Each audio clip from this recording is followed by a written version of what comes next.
Fala aí galera, SR Acessórios aqui mais uma vez uma oportunidade. Hoje estamos trabalhando aqui em um Jetta ano 2016, carro top de linha aí, ó, da linha Volks.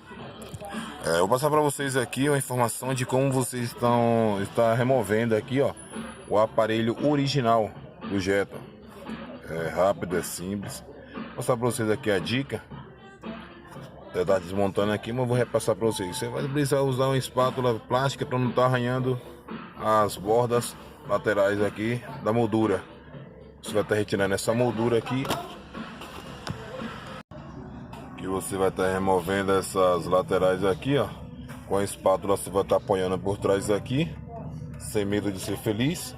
Pode ir tirando bem rápido e sair com bem facilidade. Aqui você vai ter acesso a 4 parafusos. Na verdade eu já estava removendo. Lembrei de uma parada para gravar esse vídeo para vocês aí, um vídeo que ainda não tem no meu canal, né? Eu tô passando para vocês. Antes de qualquer coisa também, pessoal, dá aquele like aí, compartilha para ajudar nosso grupo aí a crescer cada dia mais, beleza? SR Acessórios Automotivos aí de Barueri, São Paulo. Passando informações aí para vocês. Depois que você remover aqui os 4 parafusos, você vai estar só puxando o aparelho, que é bem simples. Deixa eu apoiar o celular aqui. Também tá puxando aqui ele. Ó, você puxa o aparelho